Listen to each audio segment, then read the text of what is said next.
आखिरकार अचानक से जिनपिंग और पुतिन ने भारत को खत लिखा है। वैसे आपको बता दें, जिनपिंग तीसरी बार राष्ट्रपति बन चुके हैं, लेकिन अभी तक पीएम मोदी ने बधाइयां नहीं भेजी है। दुनिया भर के देश ने भेज दी, लेकिन भारत ने नहीं भेजा है। तो वहीं दूसरी तरफ अब तुर्की और रूस में होगा भीषण जंग। हाइपरसोनिक मिसाइलों की तैनाती और जियोपॉलिटिक्स में सबसे बड़ा उलटफेर हो गया है। वैसे इन सब के बीच में दो देश फिनलैंड, स्वीडन के ऊपर भी तलवार लटक रही है।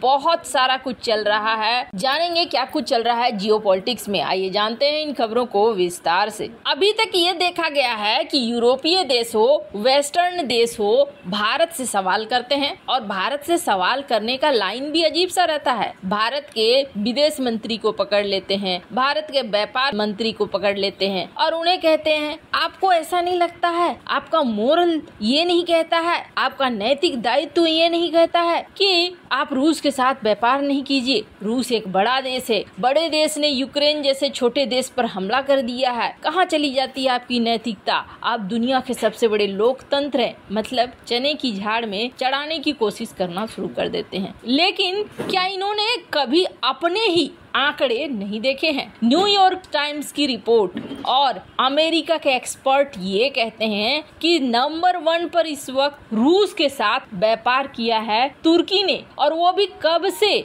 जब से रूस यूक्रेन की लड़ाई शुरू हुई है। तुर्की ने तो अपना व्यापार करीब 200% तक बढ़ा दिया है, और इसमें सबसे बड़ी बात ये है कि अपनी खरीद पहले के तुलना में 430% तक बढ़ा दिया है। दोनों देशों के बीच में इस अवधि में व्यापार हुआ है $6.2 बिलियन का, और ये लगातार होता ही जा रहा है। पर ठहरिए, ऐसा नहीं है कि अमेरिका यहाँ पर बैठकर सब कुछ नहीं देख रहा है, और अब अमेरिका ने वो कर दिया है जिसकी वजह से अब रूस और तुर्की में भीषण जंग होने वाला है। वैसे आपको बता दें, अब तक तुर्की की दोगलई बहुत आसानी से चल रही थी।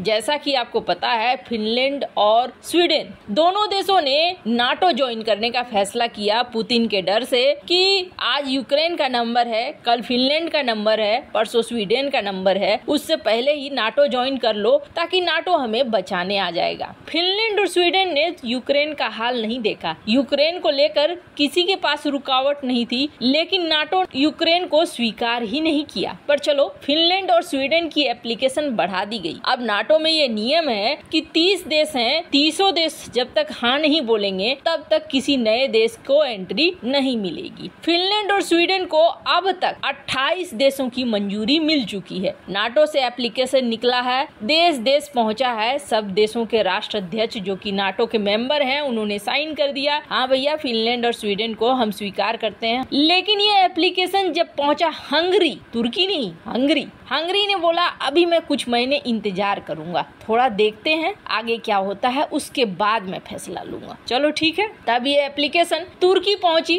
तुर्की के अर्दोगन ने कहा नहीं भैया, पहले मेरे मामले सॉर्ट आउट करो। और उसका मामला क्या है? उनको चाहिए कुर्द विद्रोही गुटों पर सबसे बड़ा एक्शन। स्वीडन और फिनलैंड पे आरोप लगाता रहा है कि ये वो देश हैं, खासतौर पर स्वीडन पर ज्यादा आरोप लगाता रहा है, जो कुर्द विद्रोहियों को बढ़ाते हैं, मनोबल बढ़ाते हैं, उसके अंदर द्रोह की भावना बढ़ाते हैं, इन्हें हथियार देते हैं वगैरह वगैरह। तो तुर्की का कहना है कि पहले तुम ये मामला सॉर्ट आउट करो, मुझे दिखना चाहिए कि हाँ कंक्रीट कुछ है, तभी मैं नाटो में तुम्हारी एंट्री होने दूंगा। अब फिनलैंड, स्वीडन कह रहे हैं तुर्की को हमें नाटो में एंट्री करने दो। और इतना ही नहीं, अब तो इस मामले को हल करने के लिए नाटो के चीफ तुर्की पहुंच रहे हैं और ये मनाने की कोशिश कर रहे हैं तुर्की को कि हाँ फिनलैंड और स्वीडन को आने दो। लेकिन अब यहाँ पर बड़ा वाला गेम हो गया है तुर्की के साथ। कहा जा रहा है कि नाटो ने अब ये कहा है अपने पूरे मीटिंग और सम्मेलन में कि तुर्की की जमीन पर हम हाइपरसोनिक मिसाइलें तैनात करेंगे। इन हाइपरसोनिक मिसाइलों का इस्तेमाल करेंगे हम रूस के ऊपर, और तुर्की को मजबूत करने के लिए हम F-35 भी देंगे। अब यहाँ पर देखिए आप कितना बड़ा गेम है। इस गेम में क्या चीज है?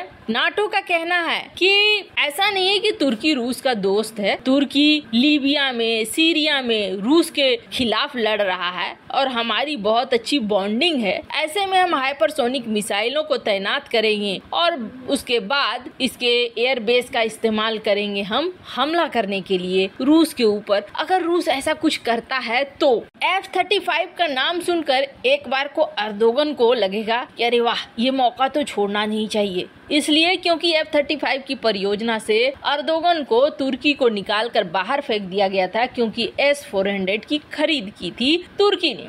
अब वो F-35 उसे मिल रहा है दुनिया भर के देश से। इस वक्त उससे फाइटर जेट की जरूरत है, लेकिन वैसे फाइटर जेट कोई दे नहीं रहा है। तुर्की फ्रांस की उतनी अच्छी बनती नहीं है कि राफेल वगैरह के बारे में सोचे। अब F-35 का एक तरफ लालच दे दिया, आप F-35 ले लो, दूसरी तरफ हाइपरसोनिक मिसाइलों की तैनाती करके वहाँ रूस के आगे खड़ा कर दिया तुर्की को, ठीक वैसे ही जैसे यूक्रेन को खड़ा कर दिया रूस के आगे। मतलब अगर ये मामला और आगे बढ़ता है तो लड़ाई तुर्की और रूस के बीच में हो जाए, इसके पूरे प्लान को बिछा दिया है अमेरिका ने। वैसे अब देखना होगा कि तुर्की इस जाल में फंसता है कि नहीं फंसता है। पर इन सब के बीच में भारत को खत लिखा है पुतिन ने, संदेश भेजा है जिनपिंग ने। जिनपिंग को अभी तक पीएम मोदी ने राष्ट्रपति बनने की बधाइयां नहीं दी है, लेकिन गुजरात के मोरबी में हुए भयानक केबल ब्रिज हादसे में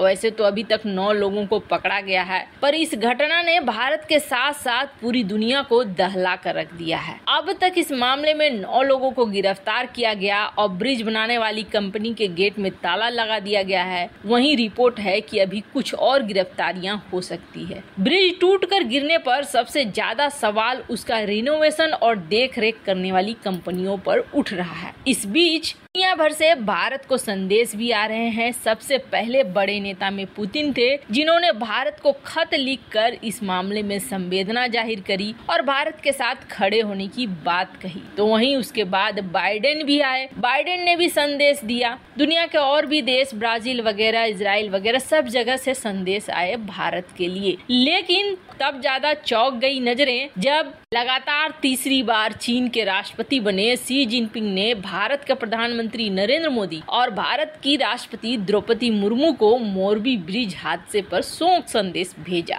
शोक संदेश में उन्होंने लिखा कि चीन की सरकार और चीन की लोगों की तरफ से मैं पीड़ितों के प्रति गहरी संवेदना व्यक्त करता हूं और उनके परिवारों और घायलों के प्रति हमारी गहरी संवेदना है। खैर, इस ब्रिज हादसे में कई सारे लोगों की जान गई है और सरकार इस पे एक्शन ले रही है। इन सब मामले में आपकी क्या राय है, कमेंट कर जरूर बताएं।